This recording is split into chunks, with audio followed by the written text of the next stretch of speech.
So ఈవేళ mechanism of respiration గురించి చెప్తున్నాం. మెకానిజం ఆఫ్ రెస్పిరేషన్ అంటే it is nothing but the physiology of respiration. ఆ రెస్పిరేషన్ అనే ప్రక్రియ ఏ విధంగా జరుగుతుంది అనే విషయాన్ని మనం ఈవేళ చెప్పుకుందాం. ఇందులో మనకి రెండు భాగాలు ఉంటుంది, ఇన్హలేషన్ అండ్ ఎక్సలేషన్. ఇన్హలేషన్ అంటే గాలి లోపలికి పీల్చుకోవడం, ఎక్సలేషన్ అంటే గాలి బయటికి వదిలిపెట్టడం. ఉచ్ఛ్వాస నిశ్వాసాలు అని చెప్పుకుంటారు. సో ఏం జరుగుతుంది ఇక్కడ? ఇన్హలేషన్ లో ఏం జరుగుతుంది, ఎక్సలేషన్ లో ఏం జరుగుతుంది? మెకానిజం ఆఫ్ రెస్పిరేషన్ ఇక్కడ చూడండి. ఇక్కడ ఇన్హలేషన్, ఎక్సలేషన్. ఇన్హలేషన్ లో మనకి ఎయిర్ ఎంటర్స్, గాలి లోపలికి ప్రవేశిస్తుంది. గాలి లోపలికి ప్రవేశించినప్పుడు ఈ చెస్ట్ అంతా కూడా ఒకసారిగా ఎక్స్పాండ్ అవుతుంది. రిబ్ కేజ్ అంతా కూడా ఒక్కసారి ఎలివేట్ అవుతుంది పైకి. లంగ్స్ ఎక్స్పాండ్ అవుతాయి. ఇది దేని వల్ల జరుగుతుంది అనేది కింద ఇక్కడ డయాఫ్రమ్ ఒక వలయాకారంలో ఉంది చూసారా, ఈ డయాఫ్రమ్ మజిల్ అనేది కాంట్రాక్ట్ అవుతుంది. కాంట్రాక్ట్ అయినప్పుడు ఇది రిబ్స్ ఎలివేషన్ అనేది జరుగుతుంది. మరి ఇక్కడ ఎక్సలేషన్ లో చూడండి, ఇక్కడ డయాఫ్రమ్ మూవ్స్ అప్, కాంట్రాక్ట్ అయిన డయాఫ్రమ్ ఒకసారిగా మళ్ళీ పైకి వెళ్ళిపోతుంది. ఎప్పుడైతే పైకి వెళ్ళిపోతుందో లంగ్స్ మీద ఒత్తిడి కలిగిస్తుంది. అప్పటి వరకు ఎక్స్పాండ్ అయిన లంగ్స్ అన్ని కూడా చిన్నవి అయిపోతాయి. రిబ్ కేజ్ అంతా కూడా మళ్ళీ డిప్రెస్ అయిపోతుంది. అది వరకు ఎలివేట్ అయింది, ఇప్పుడు డిప్రెస్ అయిపోయి ఆ లంగ్స్ మీద ఒత్తిడి బాగా కలిగి గాలి బయటికి వెళ్ళిపోతుంది. ముఖ్యంగా మనకి ఇన్హలేషన్ లో ఏం జరుగుతుంది, ఎక్సలేషన్ లో ఏం జరుగుతుంది? ఇన్హలేషన్ లో గాలి లోపలికి వస్తుంది, ఎక్సలేషన్ లో గాలి బయటికి వెళ్ళిపోతుంది. ఇంకొంచెం విపులంగా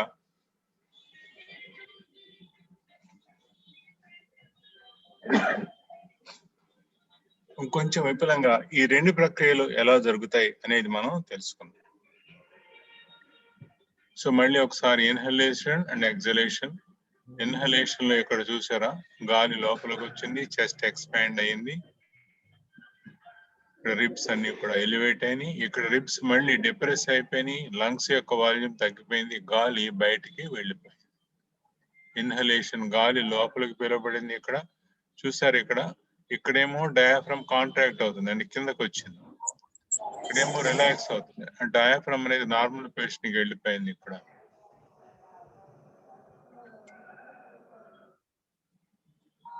సో ఇన్హలేషన్, ఎక్సలేషన్. ఇన్హలేషన్ లో ఎయిర్ లో ఉన్నటువంటి గాలి లోపలికి లంగ్స్ లోకి ప్రవేశిస్తుంది.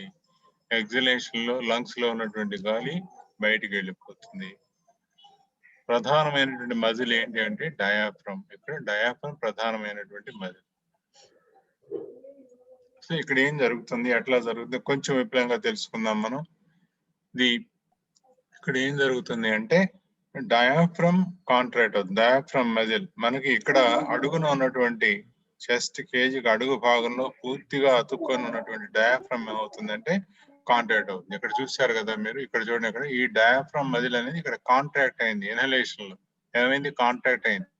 కాంట్రాక్ట్ అయినప్పుడు అప్పటి వరకు నార్మల్ గా ఉన్నది ఇక్కడ రిబ్ కేజ్ ని పైకి కిందకి సాగదీసింది అన్నమాట. డయాఫ్రమ్ మజిల్ కనుక కాంట్రాక్ట్ అయితే నిలువుగా రిబ్ గేజ్ అనేది సాగదీయబడుతుంది. అట్లాగే contraction of external intercostal muscles, chest కి రిబ్ కి మధ్యలో అతుక్కుంటూ బయటికి కనిపించే విధంగా ఉన్నటువంటి మజిల్స్ ఏమంటామంటే ఎక్స్టర్నల్ ఇంటర్కాస్టల్. ఈ రిబ్స్ మొత్తాన్ని కూడా కలుపుకుంటూ వెళ్తాయి. ఇవి బయట పక్కన మనకు కనిపించిపోతూ ఉంటాయి. రిబ్స్ కి మధ్యలో ఉండి మనకు బయట కనపడిపోతుంటాయి. ఇవి ఎప్పుడైతే కాంట్రాక్ట్ అయినాయో అప్పుడు ఇది అడ్డంగా సాగదీయబడుతుంది. ఇక్కడ ఇందాకేమో డయాఫ్రమ్ ఏం చేసింది, నిలువుగా సాగదీసింది. ఇక్కడ ఎక్స్టర్నల్ ఇంటర్కాస్టల్ మజిల్స్ ఎప్పుడైతే కాంట్రాక్ట్ అయినాయో అప్పుడు చెస్ట్ క్యావిటీని అడ్డంగా మనకి సాగదు. ఇప్పుడు ఈ రెండు ఎప్పుడైతే జరిగినాయో, ఎప్పుడైతే సాగదీయబడినాయో నిలువుగా అడ్డంగా ఒకేసారి జరుగుతాయి. ఇవి రిబ్స్ స్టెర్నము కూడా ఎలివేట్ అవుతాయి. ఎలివేట్ అంటే పైకి లేస్తాయి.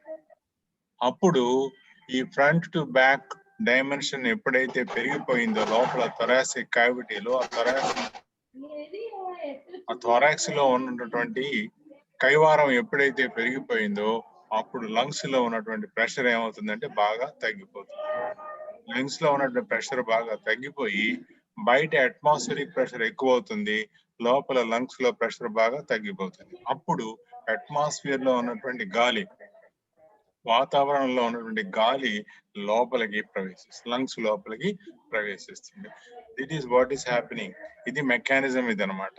మెకానిజం ఫస్ట్ ఏమవుతుంది, డయాఫ్రమ్ మజిల్ కాంట్రాక్ట్స్. ఇందులో ఇన్వాల్వ్ అయినటువంటి మజిల్స్ ఏంటి, diaphragm muscle and external intercostal muscles. ఈ రెండు కూడా మనకి కాంట్రాక్ట్ అవుతాయి. ఈ రెండు ఎప్పుడైతే కాంట్రాక్ట్ అయినాయో, డయాఫ్రమ్ ఎప్పుడైతే కాంట్రాక్ట్ అయిందో అది నిలువుగా సాగదీస్తుంది. ఎక్స్టర్నల్ ఇంటర్కాస్టల్ మజిల్స్ ఎప్పుడైతే కాంట్రాక్ట్ అయినాయో అవి అడ్డంగా సాగదీస్తాయి. ఈ రకంగా రెండు విధాలుగాను రిబ్ కేజీ లోపల కైవారం ఎక్కువ అవుతుంది, నిలువుగా అడ్డంగా కూడా. లోపల ఉన్నటువంటి కైవారం ఎప్పుడైతే ఎక్కువైపోయిందో అప్పుడు లంగ్స్ లో ఉన్నటువంటి ప్రెషర్ బాగా తగ్గిపోయి అట్మాస్ఫియర్ లో ఉన్నటువంటి ప్రెషర్ ఎక్కువగా ఉండి ఆ గాలి అట్మాస్ఫియర్ లో, వాతావరణంలో ఉన్నటువంటి గాలి లంగ్స్ లోపలికి ప్రవేశిస్తుంది. This is the mechanism of inhalation. A muscles involve అయ్యాయి ఇన్హలేషన్ లో, diaphragm and external intercostal muscles. చూద్దాం ఈ మజిల్స్ ఏంటో చూడండి. ఇక్కడ చూడండి, డయాఫ్రమ్ చూడండి ఒకసారి. ఈ రిబ్ కేజీకి అడుగు భాగాన్న మొత్తాన్ని కూడా కప్పేస్తూ డయాఫ్రమ్ మజిల్ ఉంటుంది. ఇక్కడ ఆకారంలో, ఒక టోపీ ఆకారంలో ఉంటుంది డయాఫ్రమ్ మజిల్, లంగ్స్ కి అడుగు భాగం. ఇది కాంట్రాక్ట్ అవుతుంది అంటే కిందకి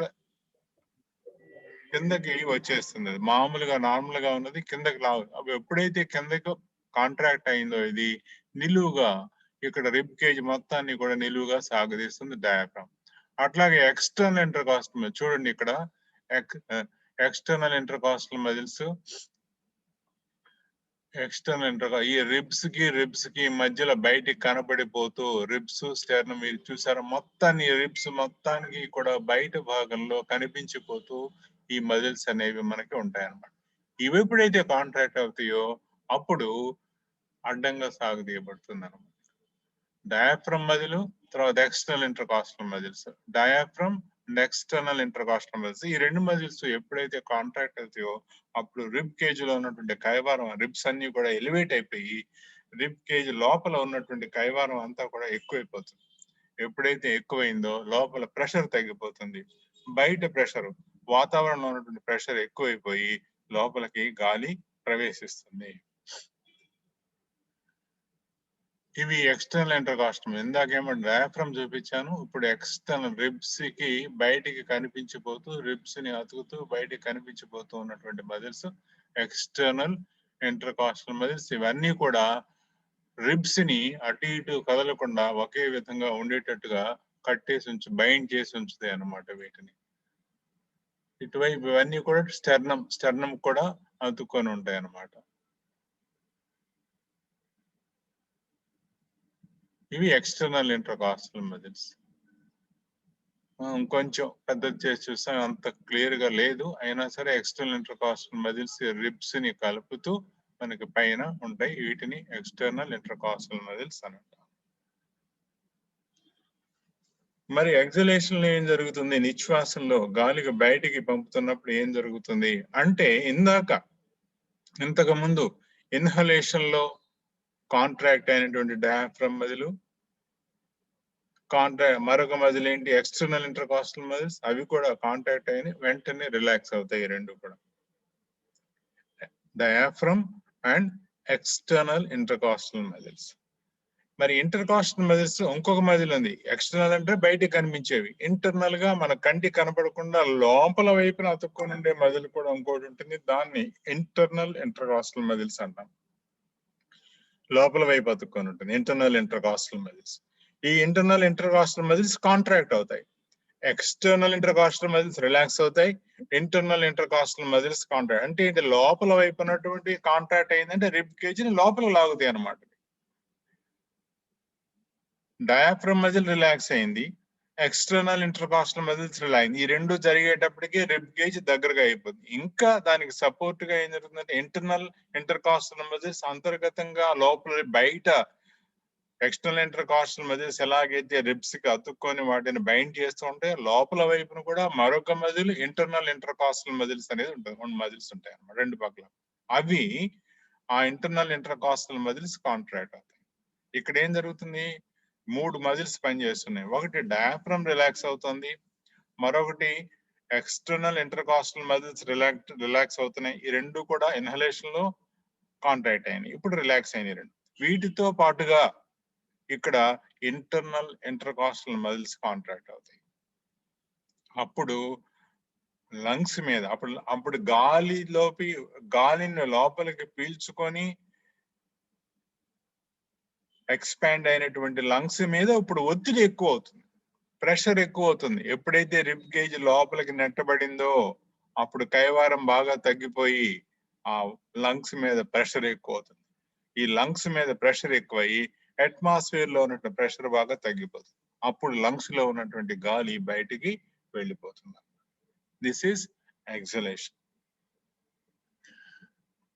ఎక్సలేషన్ లో ఏం జరుగుతుంది, diaphragm muscle, external intercostal muscles రెండు కూడా రిలాక్స్ అవుతాయి.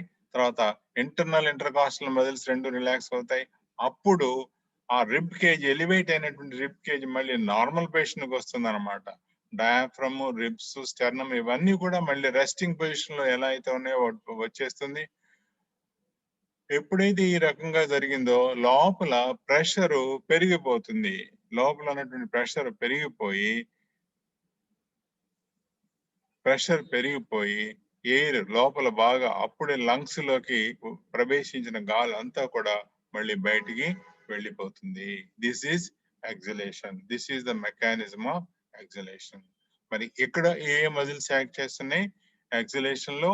Diaphragm, external intercostal muscles, and also contraction of internal intercostal muscles. Relaxation of diaphragm, relaxation of external intercostal muscles, and contraction of internal intercostal muscles అనేది exhalation లో జరుగుతుంది. చూడండి ఇక్కడ internal intercostal muscles ఏంటో ఉన్నాయి లోపల వైపున, ఇది లోపల భాగంలో ఇంటర్నల్ ఇంటర్కాస్టల్ మజిల్స్. ఇందాకేంటి ఎక్స్టర్నల్ ఇంటర్కాస్టల్ మజిల్స్ రిబ్స్ కి మధ్యలో మనకు బాగా కనబడిపోతున్నాయి, మామూలుగా కనపడవు, లోపల ఉంటాయి. ఇప్పుడు ఏం చేసామంటే ఎక్స్టర్నల్ ఇంటర్కాస్టల్ మజిల్స్ ని తీసేసి ఒక ఇంటర్నల్ ఇంటర్కాస్టల్ మజిల్స్ ఇందులో ఎక్స్పోజ్ అయినాయి అనమాట. లోపల భాగంలో ఈ రిబ్స్ ని అతుక్కొని లోపల అంతా కూడా ఈ రిబ్స్ ని కలుపుకుంటూ ఒక లైనింగ్ లాగా ఏర్పడతాయి ఇంటర్నల్ ఇంటర్కాస్టల్ మజిల్స్. ఈ ఎక్సలేషన్ లో ఇంటర్నల్ ఇంటర్కాస్టల్ మజిల్స్ కాంట్రాక్షన్ కూడా జరుగుతుంది. మళ్ళీ ఒకసారి చూడండి, ఈ ఇన్హలేషన్ లో ఏం జరుగుతుంది అంటే contraction of external intercostal muscles and also contraction of diaphragm, elevation of ribs and sternum.